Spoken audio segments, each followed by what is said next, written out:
Coming, and I always enjoy energy, so let's start. And so let's all just give a round of applause, right?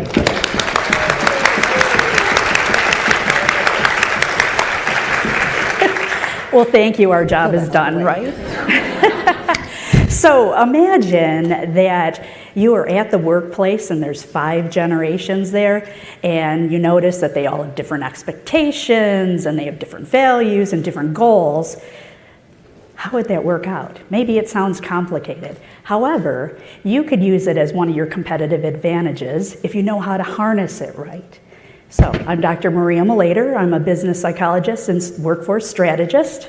My name is Barb Mason. I am a 33-year human resources professional in corporate and have transitioned to a life, leadership, and non-financial coach for guiding people to retirement. Drum roll. So it's great, and we're thrilled to be here. So we've put together a really great presentation, and we have 3 points today.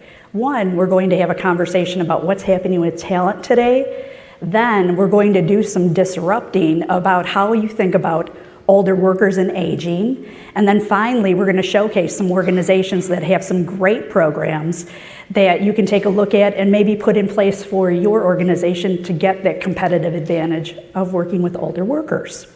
So, first question, we're going to get ready for that poll. So, our first question of the day is, are you currently having trouble with finding qualified talent?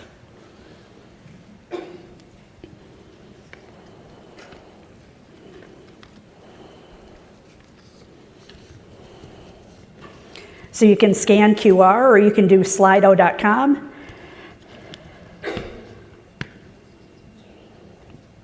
All right, the track is running. So interesting. Yeah, very.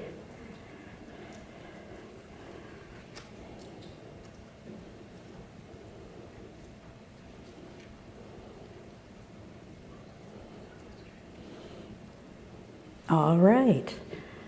It keeps wavering around 47, 50%, half of having challenges and then somewhat having challenges.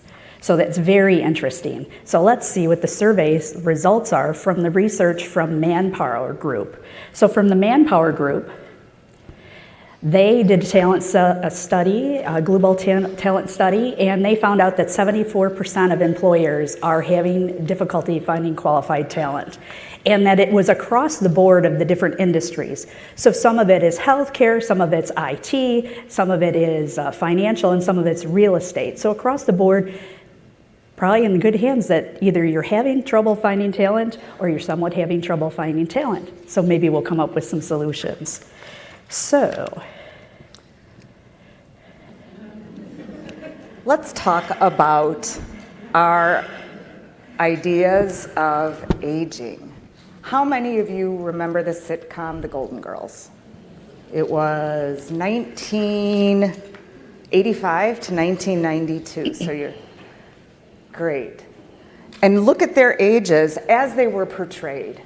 Now the show was groundbreaking. If you remember it well, they covered topics that had never been covered on TV. And they were groundbreaking in as much as they were 4 women of various stations, retired, widowed, mom, daughter, etc. But look at their age. And now, Demi Moore, wow. age 62. See, she's an older worker. And we're here, and we're going to be talking about older workers as a solution to the talent problem that you either are somewhat having or are having. She is fit, she's gorgeous, she's Hollywood, okay, but working, winning awards, on the runway, and she demonstrates what 62 looks like today. Next slide. And if that weren't enough, here are some more older workers, right? Because they're actors and they are working. Look at their ages. Angela Bassett, Denzel, Ted Danson, Michelle Yeoh, Billy Bob Thornton, Helen Mirren, rocking it at 78. And so I know that they're Hollywood, but really they are representative of what you may be missing potentially in your workforce, because they are winning awards, have current TV shows and movies. They are showing what the new attitude of the older worker is. And I want to tell you that we use the term older worker on purpose. Like, we looked at different things. We said, well, okay, we did a little bit of a search, but what else should we call it? Not older workers and experienced workers. Well, I think you're an experienced worker when you have a couple years experience, right? Or 5 years experience. So we really deliberately chose the term older worker, and you'll see why in a little bit. Speaking of current TV, how many of you are familiar with the TV show Hacks? Show of hands. Oh. Okay. Wow. Okay. How many of you are looking for something new to binge? Hacks it is. Hacks. So, Hacks is a story of 72-year, I always, when I get nervous, I forget names. Anybody else? Yeah, okay. 72-year-old comedian Deborah Vance. She's played by Jean Smart. Designing Women, anybody? Yeah. And her act is getting a little bit tired. She has a Vegas residency, but she's been using the same material for quite a while, and she is not done. Except for that, the guy where she has residency wants her to be done. And her manager, who's played by 27-year-old Hannah Einbinder, her name is Ava Daniels. Ava is a writer. What I loved about the whole Ted Lasso thing was how we learned the importance of the writer and the writer's room to make the comedy funny. So Ava Daniels is not doing very well. She's mouthy, she's 27, she's super uber PC. In any event, the manager pairs them together against both of their wishes. And of course, what happens? Oh, I don't exactly want to be a spoiler, but let's just say their careers take off. Not only do their careers take off, but as humans on this earth, they teach each other so many important things that they actually didn't know given the gap in ages. So can you imagine how this might be something you want to take clips of and take back to your workplaces and in your training? Hacks on... Doesn't matter, you'll find it.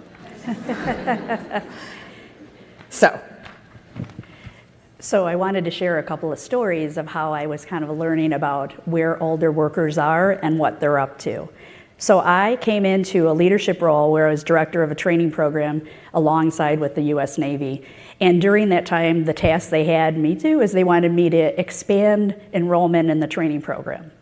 So, okay, great, let me start doing that, but I need more workers. So I had to put a call out and advertise for positions to be facilitators. Much to my surprise, a lot of the applicants were retired.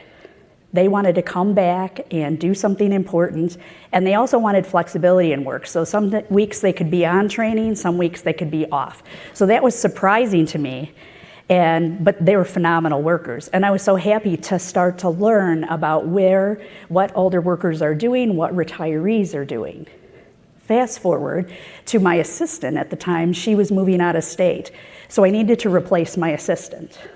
Interviewed a lot of great candidates, but one person really stood out, and his name was Vern. And he was 78, and I was 25, around in my mid-20s. So I hired him, and he was phenomenal. He was really, really great. But we did have concerns because there's a 50-year age gap. So how do we figure this out?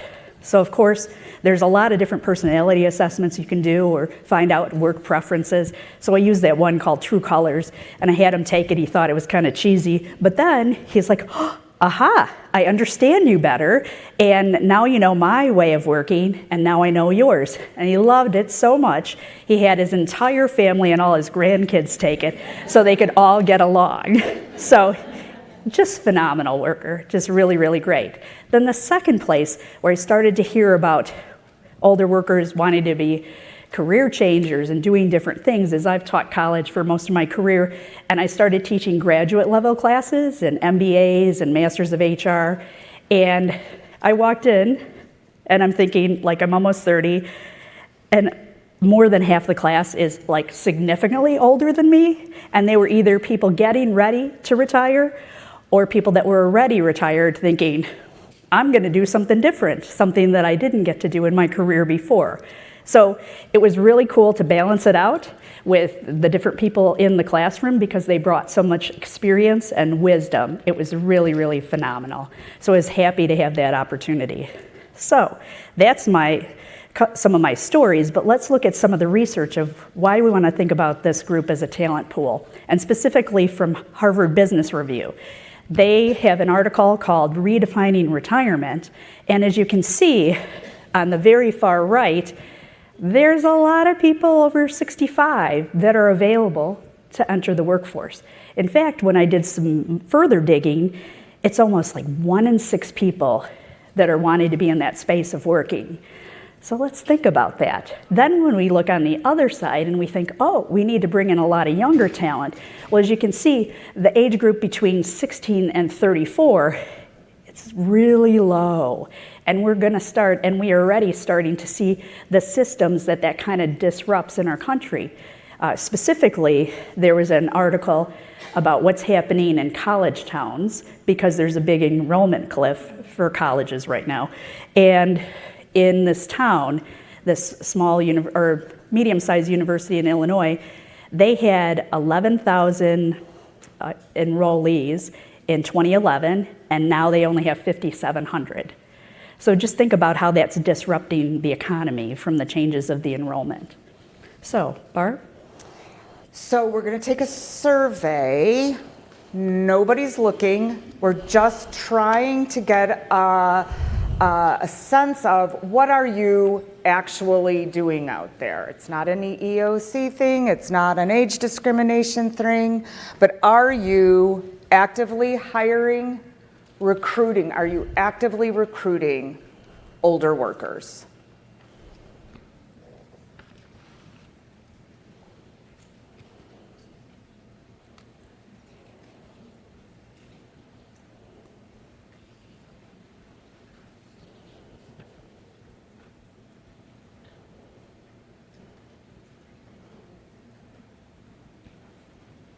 I think that's phenomenal. I'll be honest. I didn't expect that.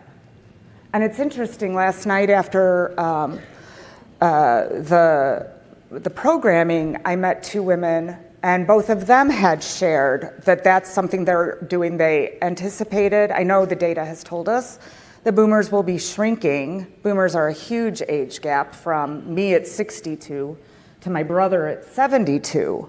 But what we're seeing with that older demographic, let's just call it age 65 plus, the data Maria just showed you, is they might be saying, I don't want to keep working like this,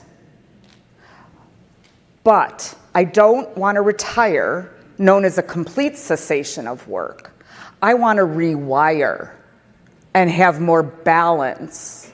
And so it can be great for your organization to look at how to be flexible with opportunity and changes with older workers who still want to stay in the game. So let's talk about that older worker. Last week, getting ready for the SHRM conference, where would I be? Of course, ladies, the nail salon. Because I can't be up here holding paper with nasty nails. And I ran into Wanda, who's someone I've known since high school, but also an HR, senior level HR professional. So of course we were chatting about upcoming things. I'm like, oh, you're gonna be here at SHRM. She is not in the room, she is not here while I tell you this story. And I changed her name. And she, of course, was on vacation because she's in corporate and has 5 weeks vacation. How many of you have 5 weeks vacation paid? Yeah, love that. One of the greatest advantages. Don't quit your J job. And so she was going to be on vacation this week, asked what I was talking about. I said my presentation partner and I will be talking about actively hiring older workers. And I kid you not, she said, oh yeah, poof, they are so expensive, we can't do that. I did get into it a little bit because now I'm geeking out on the research that we've done and why that's not true. We'll talk about that a little bit more. Oh, okay then. We got to backfill the younger generation for ongoing succession planning. I just thought, okay, well, you just saw a slide that shows there's a glut between older workers and younger workers. And so when you're competing, that may not work well for you, which we talked about because they sat her down next to me. Poor thing, poor thing. And I wouldn't let go of it. Finally, then she started to share some beautiful stories. One about a woman who was leaving in HR, but her husband died the month before she was supposed to retire. Oh, so you are creative with older workers. Another guy who's an engineer. So, busting the myths of older workers. Yeah, you've probably seen these before. They aren't tech savvy. They just want to retire, meaning a complete cessation from work, not rewire, meaning work differently. You can Google rewirement, by the way. Please do. It's real. Or search it. They're too expensive. And these myths, they are like a greatest hits of work bias. They are simply not true. The reality is many experienced workers are just as comfortable with tech as other workers as long as they're trained in the exact same way or are taught how to use tech. Not all older workers are itching to retire. I'll tell you a story about that in a second.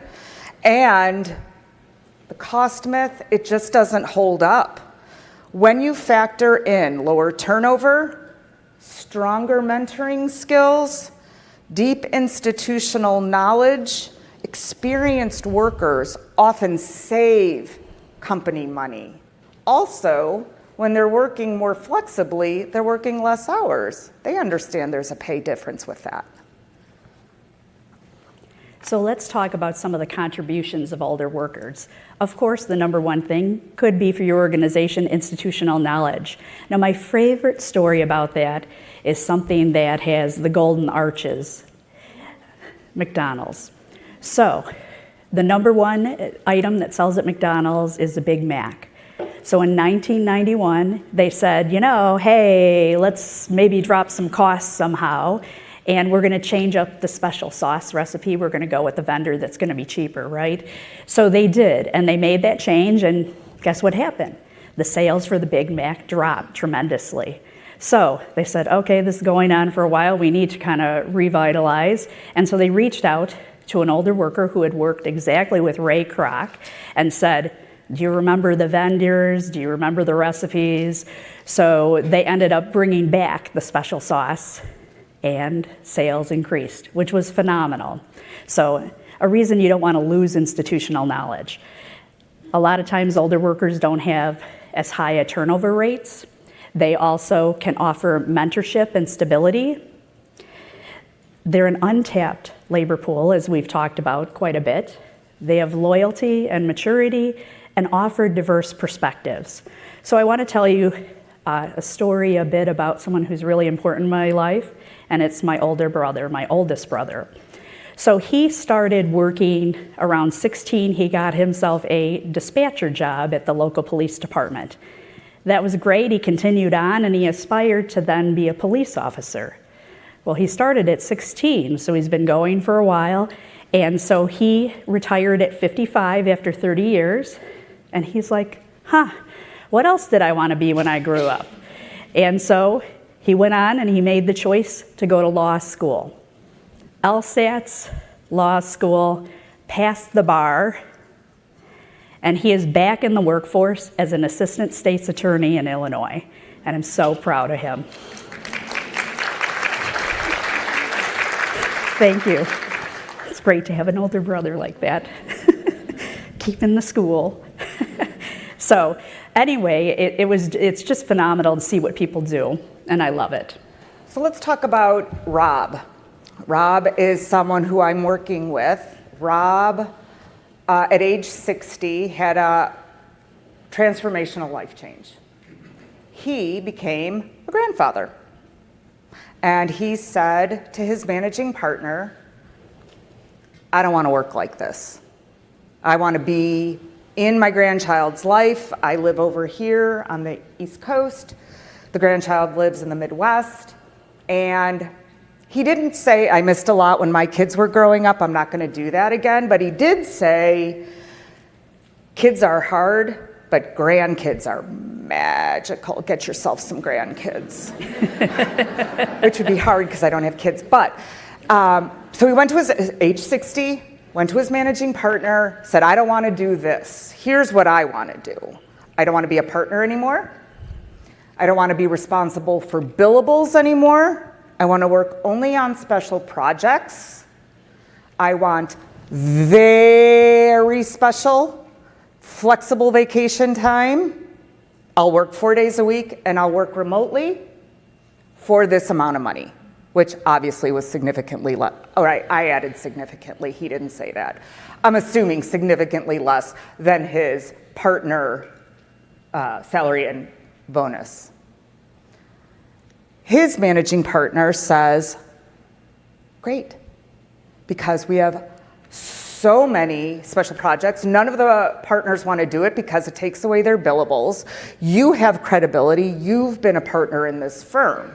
And the first project we need you working on is setting up a transition for the partners coming up who are turning 65, and we have mandatory 65 retirement. So this is just one mid-size law firm who's really being creative in how they work with older workers who want to rewire but not retire yet. Let's talk about some more. Boom. By the way, Johnson & Johnson is a sponsor, and we didn't even know that. So kudos to Johnson & Johnson. So this is a little bit of a logo explosion, but we have in your materials the case studies of what these companies did. And these were just a few of the companies that we researched and how they got really creative in hiring based on what their needs were. So we're not going to walk through each one of these. We'll just highlight two of them. But feel free in the materials to steal from this or just do a search on companies who are doing really creative things. If you want to, I mean, so much of you are doing it already. 50% of you are hiring and retaining creatively. It's just another thing you don't have to make up and create in your own minds. It's been done for you. So, why don't you tell us about Sarah Lee? Absolutely, Barb. So I'm a fan of the Sarah Lee program, and where this started was a CEO, former CEO, her name was Brenda Barnes. So Brenda Barnes is a successful women leader. She was the first female CEO of PepsiCo, and then she decided to step out of the workforce. She wanted to spend time with her family and her kids and raise her kids. She still stayed along or around the corporate boards and all that, so that kept her in the loop when she decided to come back, and then she became CEO of Sarah Lee. So she sat down and she said, you know, that was an interesting journey, and they would have lost out on a lot of talent. Like, who else is in that same situation?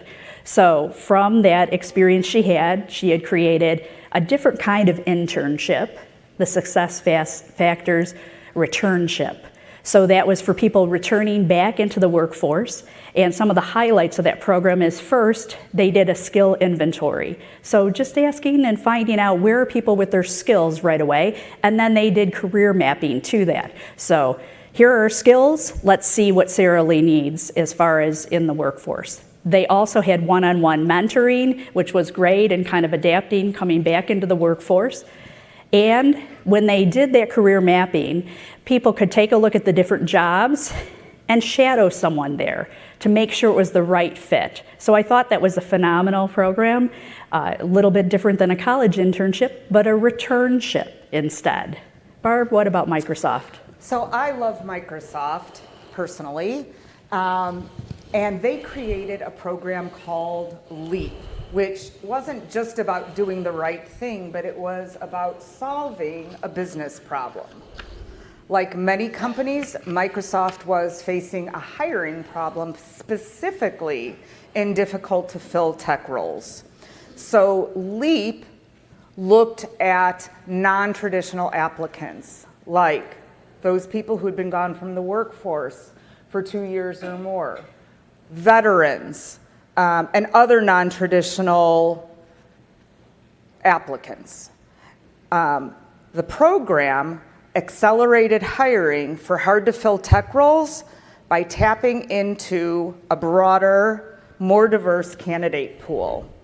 It also reduced time to productivity because participants came in with real-world experience and with customized learning paths. They ramped up fast. So yes, LEAP helped the worker, but more importantly to Microsoft, it helped Microsoft. So much so that in 2022, the LEAP program earned SHRM's recognition for creative recruitment. So here we are. Pretty cool, pretty cool. So how do we engage the older workers? So first, we want to make sure that we preserve experience. We don't want that institutional knowledge to walk out of the door. So what are ways that we can organize and make plans to retain people and that institutional knowledge? We could replenish experience, and we could bring in retirees. We can also bring in the career changers who are going back to school and said, I want to try something different. I was doing this for a while, let me try a different career field. Sharing experience, well, there's a lot of wisdom in that, and I think mentoring and sponsoring and having those kind of relationships are really, really important. That's another way to engage older workers. Then offering flexibility, as Barb shared about Rob, and the flexibility that was then offered, and rethinking, like, what does the job or the workday look like, and how can you be flexible with that to invite older workers in? That could work. And then finally, it's that whole piece about how you're leveraging the diversity within the organization and what you can learn from each other in that whole process. So a couple of ideas about bringing back the older workers. Let's see what you're up to. What's your next strategic move? Even though so many of you are already have put programs into place, maybe you heard something here that you're like, oh, I would be willing to try one more thing. Yeah.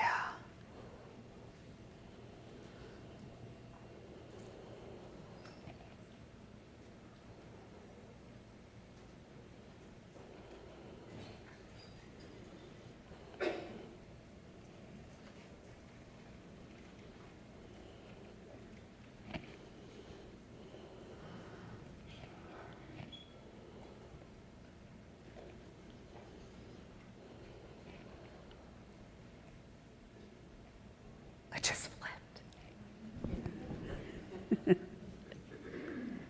So I really want to acknowledge you for even a willingness to consider just one more, when I say just one more thing, believe me, I don't mean it like that, but a willingness to try another thing.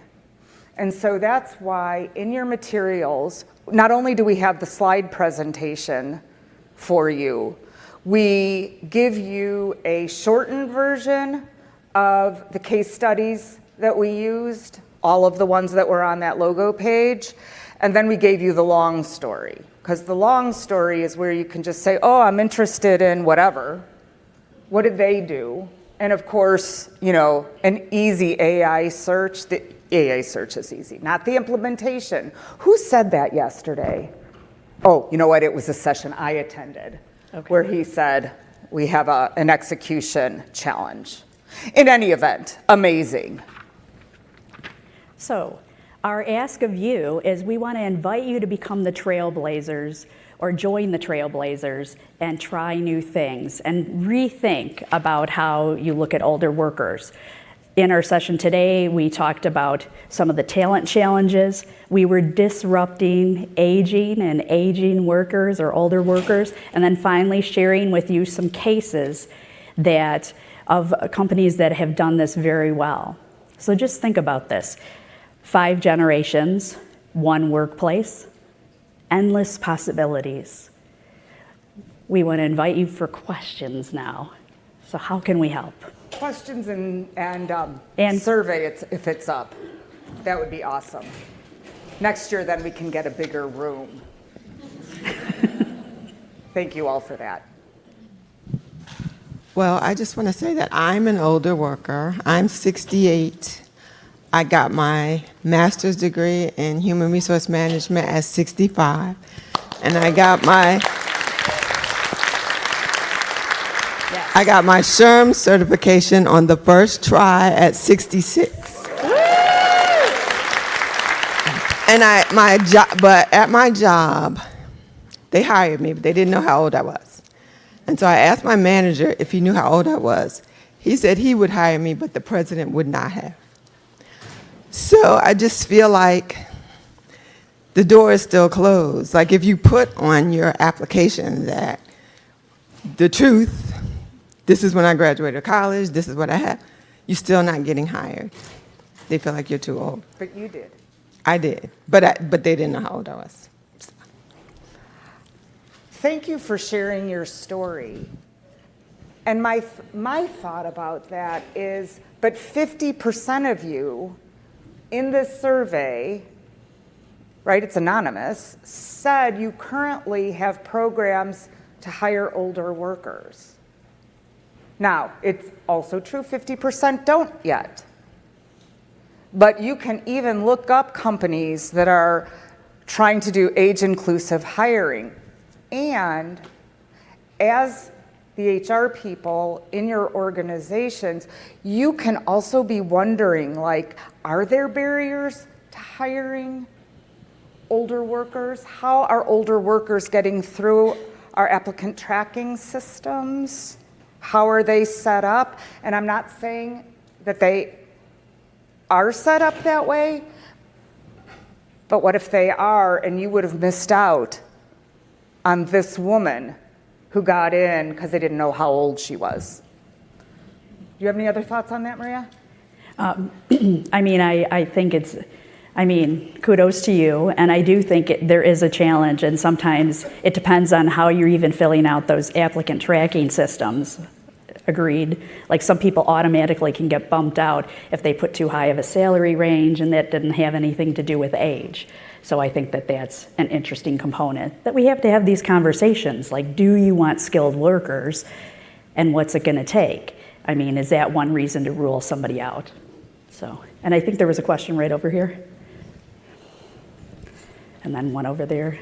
I work for the ski industry, and it's a very physically demanding job. We have hosts that are usually retired people, and that's great. But how do I create longevity for ski instructors or people in more physically demanding roles? And I think what I'm hearing here is flexing schedules, alternating work. And so do you have any case studies or companies that you know are doing that? Yes. Yeah. Can I? Yeah, go ahead. Look at the BMW case study, because they did some really cool stuff on their assembly lines to accommodate just that very thing. The other thing I would recommend, and this, at least when I was still in corporate, was the crazy talk. Talk to the employee and find out what they need. Because you could learn a whole bunch of stuff and it wouldn't be onerous if you could just keep them. No, I agree with that. Yeah, I agree with it. It is kind of playing around with the different scheduling and figuring out how that can work with people to invite them back in. And if the BMW and this doesn't give you enough information, then you can just put it into AI and ask the question, how can I modify my work? Is that a bad thing? Just saying. In the back, there was a question. Yeah, Maria and Barb, thank you so much for your time today. Mark Little here, I'm HR Director with Cintas Corporation. We have a dynamic that's presenting itself right now. We have a large number of our workforce that is late 50s, early 60s, but their managers are coming in, young enough to be their grandchildren, quite honestly. So we're having some issues with some of them taking direction from younger managers, like, oh, what are you going to teach me kind of thing. So any advice on what we can prepare these younger managers with dealing with an older workforce? You know what just popped into my brain? If these, it was in a movie too, I'm just curious, if the older worker is having trouble taking direction from the younger worker that are their grandchildren's age, what advice would they give to their grandchildren who are getting pushback from the older worker? See, they get that. They've got grandchildren entering the workforce, taking those leadership roles. They have something to offer, the new kids do too. What would they say? That's really, like, the talking would be helpful. You guys.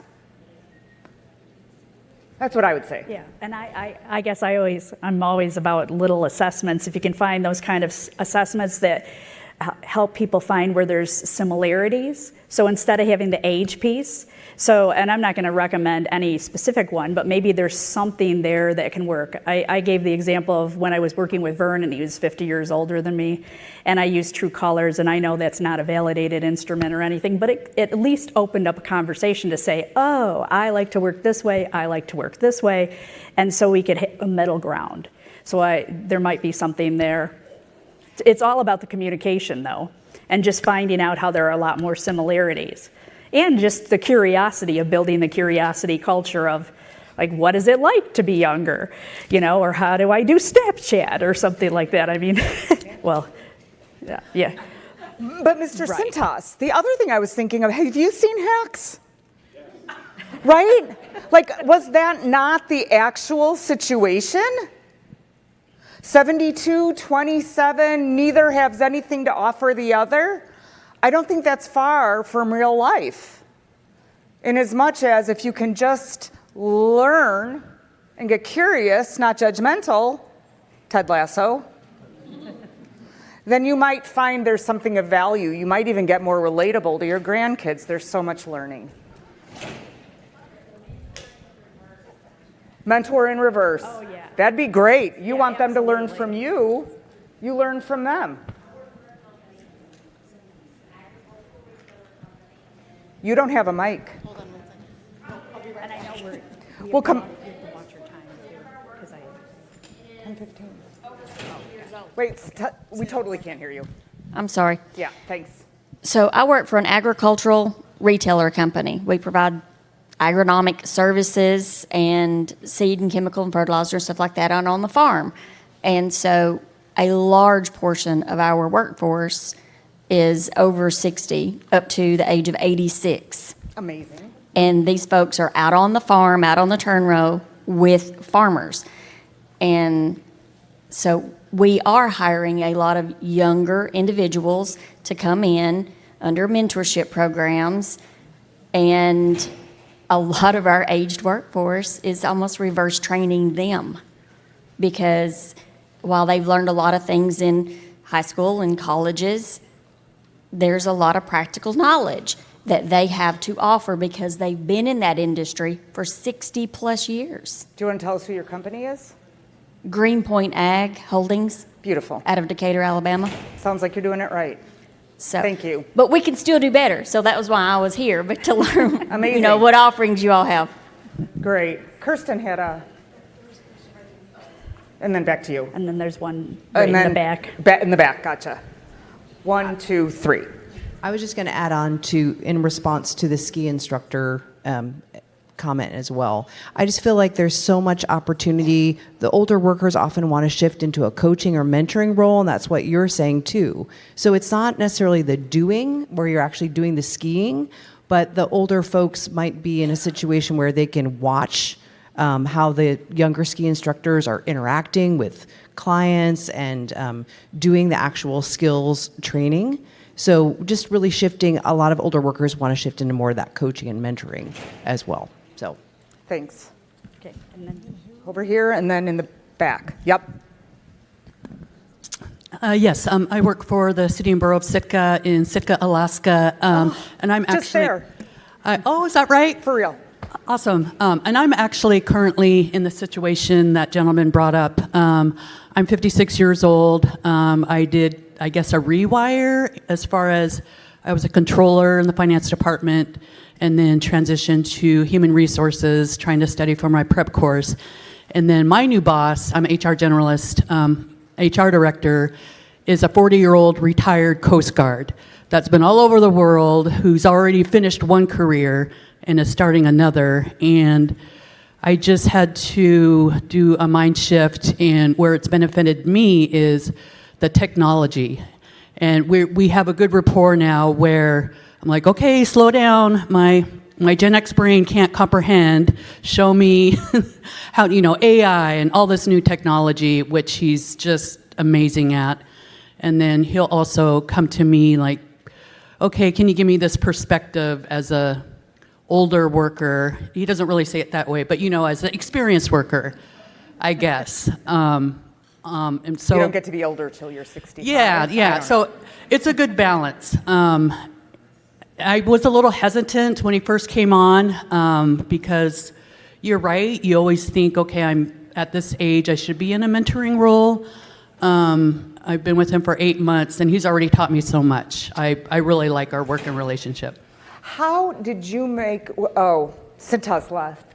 How did you make the shift where you were willing to sort of become vulnerable and say, I need help with tech, and then he became vulnerable and said, I could use some help from your wisdom at 56?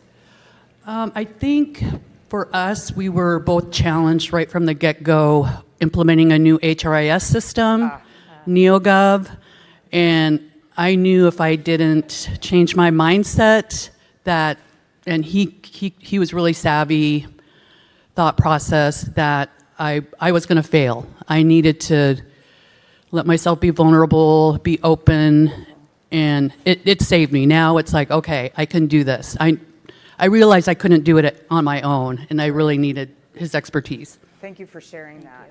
And he rewired, FYI. He was a Coast Guard, he retired.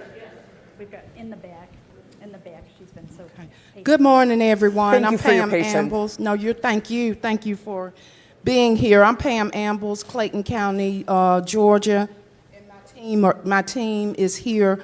Ryan, can I get you to stand up for me? Ryan is a great supervisor, and he supervises an employee who is probably 2.5 times his age. And I think he's gotten a little pushback from her, but he does such a great job. And piggybacking off what the gentleman said, it's a give and take. And by the way, I will be rewiring at some point soon to a natural position. The timing just is great.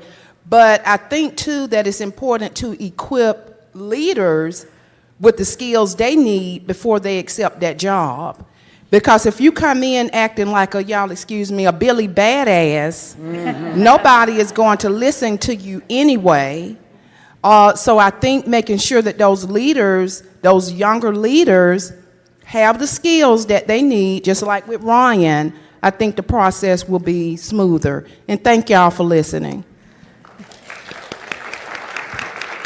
What I love about what you said just now is really be curious, not judgmental. And using even that Ted Lasso clip just for that. Like, you don't have to prove anything. You got the job. You're the manager. You're whatever your age is, Ryan. So I bet he's so successful, Ryan is, because he has a great deal of curiosity about the older generation and knows he can learn. And then they in turn will learn from him. Last question? Or do we have more time? Oh, okay, yeah. Friendliest. We won't leave without you. My name's Katie. I'm a HR manager for DeMartian. Excuse me. We are a smaller company, but something we've already been implementing is having that openness for like taking down boundaries of who can apply and who can work for our company. So we have a very multi-generational company. So I guess to what, I don't know if you've noticed any case studies, if you've seen maybe what limitations there are for when you do advertise these type of roles, as in the sense of what's stopping that older generation from applying, or like maybe what's limiting their sight on these type of applications, because we already have things that are open, like we don't really mind what your educational stance is, as in if you didn't go to school, but if you have experience that matches it and all these other things, but I don't know what's missing maybe from that pool seeing our applications as well, or maybe, yeah. Do you want to take it? Yeah, I mean, part of it. I think that, so if I hear the question right, you're looking for different alternative ways to recruit people or to get them to apply. I think yes and no. I feel like we have a broad scope of where we do put our applications, or at least I guess on my side. It's only, I'm an HR of one, so who? Yeah, for sure. So I would think so, but I think too, majority of who applies is the younger generation, or those who just finished Gotcha. school.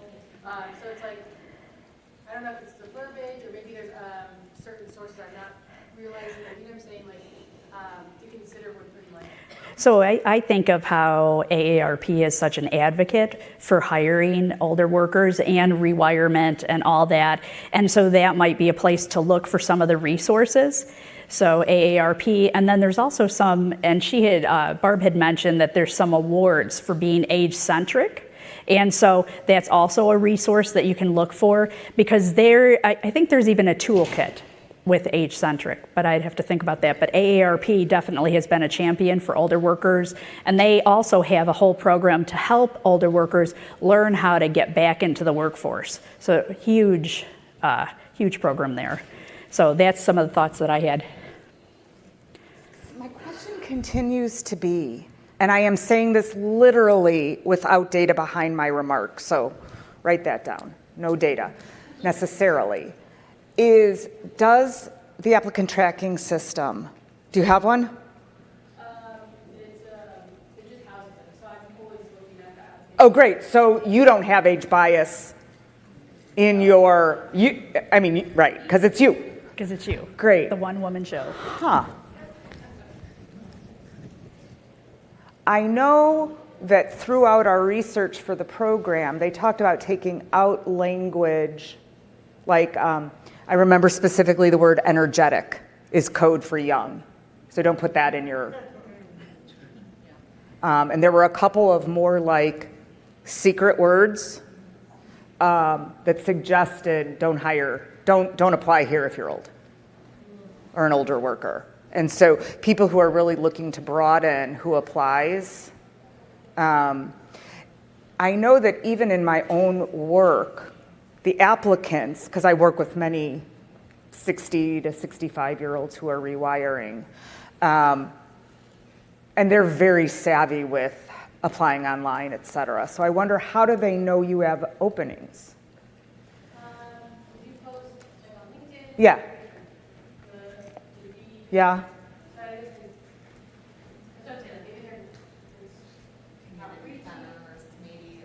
Yeah. Churches, houses of worship.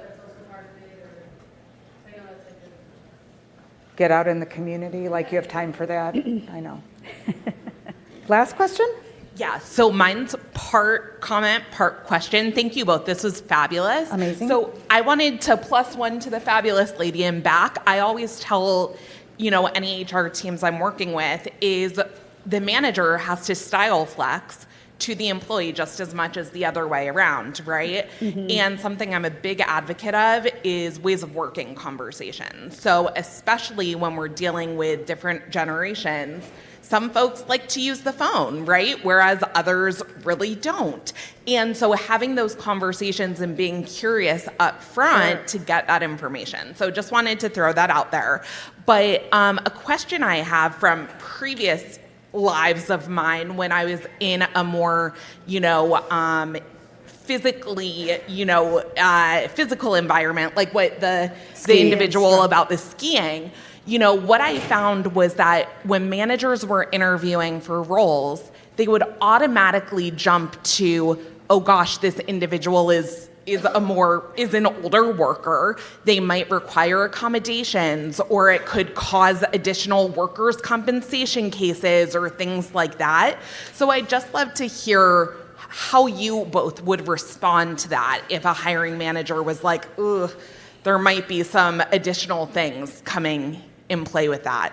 I'll take that just because in one of my HR roles, we had a manufacturing. What I would say is my 2017-year-old self would be like, oh yeah, I really can appreciate that. My 2025 self would say, well, let's see what we can do. Let's see how it goes. Let's see how it works out. Let's give it a try. Because it may be that they're amazing, but in a part-time role. I'll be honest, I was like, oh, I hear Costco is an amazing place to work.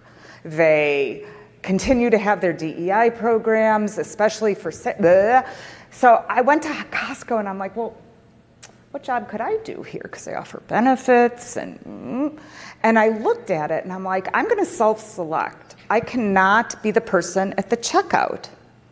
Do you see what they do, what people buy there? Like they're moving the patio furniture from the thing to the thing. I'm like, that's not for me. I can't do that. I did the same thing at Starbucks. Well, gotta pick up that thing of ice and then dump it. I'm like, my shoulders don't even work like that anymore. Self-selection. So I just wonder if the 2025 can have that conversation. It may be worth it. Because I don't know about you, but on my assembly line, the younger workers didn't like to work that hard.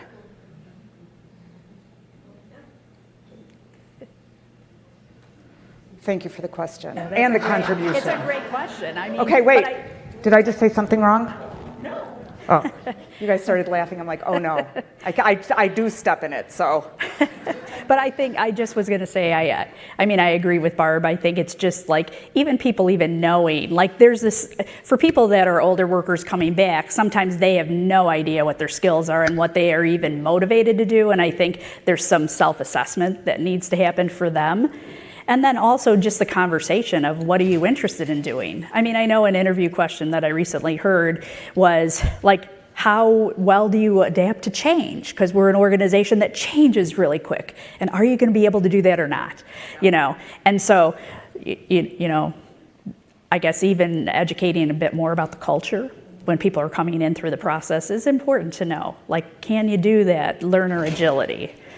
Or do you want to do it? And I just want to insert one more thing, because this is where it didn't work out. At the same organization was a woman who got hired into maintenance, and really she had to lift 50 pounds. Now, if you've never lifted 50 pounds, you don't know what 50 pounds is. And it was kind of a part of her being able to work independently. It wasn't a partnering thing. And we talked about that in the interview. Are you able to lift and carry 50 pounds? Yes, I can. No, she cannot. Right. And then it was a big hoo-ha when she couldn't stay in the role. Right. That happens too. How many times do we hire people we think will work out and they don't? We can do questions all day. I was just trying to be mindful of your time. Yeah, because I know people want to move around. You manage the questions. Yeah, we're here. Thank you Thank so you, much you for guys. coming. Mine's kind of more